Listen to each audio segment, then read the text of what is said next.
తాజాగా అసెంబ్లీలో TDP MLA bonda Uma గారు వర్సెస్ డిప్యూటీ సీఎం వీళ్ళిద్దరి మధ్య నడిచినటువంటి ఒక చిన్న ఎపిసోడ్ ఇప్పుడు నెట్టింట టీడీపీ జనసేన వాళ్ళ సోషల్ మీడియా వాళ్ళు ఒకరి మీద ఒకరు బూతులు తిట్టుకోవడానికి కారణమవుతూ ఉంది. ఒకవైపు బోండా ఉమా గారిని జనసేన పార్టీ తీవ్రంగా టార్గెట్ చేస్తూ ఉంది.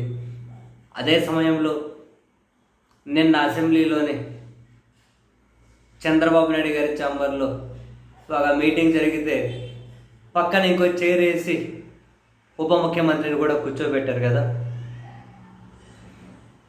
ఆ ఫోటోను కొందరు జనసేన వాళ్ళు షేర్ చేస్తూ, అంటే చంద్రబాబు నాయుడు గారు కూర్చున్న కుర్చీ ఒకటి, ఎదురుగా మామూలుగా ఉండే కుర్చీలు ఉన్నాయి, దాన్నే సీఎం గారి పక్కన వేసి ఆ డీసీఎంను కూర్చోబెట్టారు.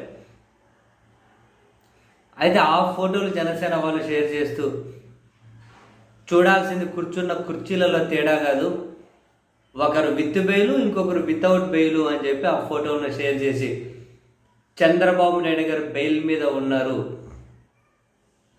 అనే విషయాన్ని వాళ్ళు ఎత్తిపడుస్తూ ఉన్నారు.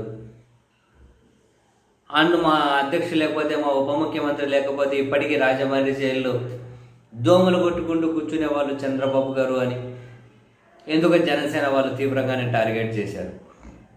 అయితే ఇలా జనసేన వాళ్ళు టార్గెట్ చేయడం మొదలు పెట్టగానే, ఇది కూడా ఏదో చిన్న చిన్న సోషల్ మీడియా అకౌంట్ కాదు, ఒకనొక సందర్భంలో వీళ్ళ పార్టీ ఆఫీసులో నడిపే అకౌంట్ల నుంచి, వీళ్ళ పార్టీలకు సంబంధించిన కీలకమైన వ్యక్తుల అకౌంట్ల నుంచి కూడా ఈ విధంగా టార్గెట్ చేయడం కనిపిస్తూ ఉంది. సో జనసేన వాళ్ళు ఇట్లా చేయగానే అటు టీడీపీ కీలక అకౌంట్ల నుంచి కూడా కౌంటర్లు వస్తూ ఉన్నాయి. వీళ్ళు వేసినటువంటి ట్వీట్లనే విత్ బెయిల్ వితౌట్ బెయిల్ అనే ట్వీట్లనే షేర్ చేసుకుంటూ, మా చంద్రుడైతే ఏకపతి వ్రతుడు, మిగల వాళ్ళ గురించి నాకు తెలియదు అని చెప్పి డైరెక్ట్గా నెక్స్ట్ ఉప ముఖ్యమంత్రి పెళ్ళిళ్ళ విషయాన్ని టీడీపీ డైరెక్ట్గానే వాళ్ళ సోషల్ మీడియా కీలకమైన ఐటీడీపీ అకౌంట్ నుంచి కూడా పెళ్ళిళ్ళనే టార్గెట్ చేసుకుంటూ విమర్శలు చేస్తూ ఉన్నారు.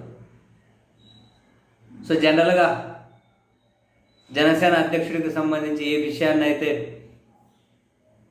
వాళ్ళ క్యాడర్ అది పర్సనల్ వ్యవహారం, వ్యక్తిగత వ్యవహారం అని చెప్పి అంటూ ఉంటారు, ఆ పెళ్ళిళ్ళ విషయాన్ని ఇప్పుడు టీడీపీ నేరుగా టచ్ చేయడం, నేరుగా ఆ పెళ్ళిళ్ళను రెఫర్ చేసుకుంటూ విమర్శలు చేయడం ఇంట్రెస్టింగ్ టర్మ్. అది కీలకమైన అకౌంట్, కీలకమైన ఐటీడీపీ అకౌంట్ నుంచి ఆ విధమైన ట్వీట్లు కనిపిస్తూ ఉన్నాయి. సో ఒకటైతే ఫ్యాక్ట్ లేండి, జగన్మోహన్ రెడ్డి గారిని ఒంటరిగా ఎదుర్కోలేమనే ఒక భయం మాత్రమే వీళ్ళిద్దరిని కలిపి ఉంచుతుంది తప్పితే వీళ్ళ పార్టీ కింది స్థాయి నాయకత్వం మధ్య కానీ, క్యాడర్ మధ్య కానీ ఒకరి మీద మరొకరికి ఎలాంటి గౌరవము లేదు, ఎలాంటి సమన్వయము లేదు, ఎలాంటి కోఆర్డినేషన్ కూడా కనిపించదు.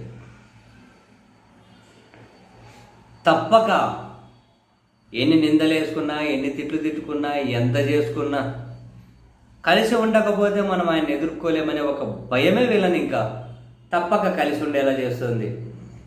మరి ఎన్నికలు సమీపించే కొద్దీ ఆ బలవంతపు సంసారం కూడా ఉంటుందో లేకపోతే పెటాకులు అయిపోతుందో తెలియదు. కానీ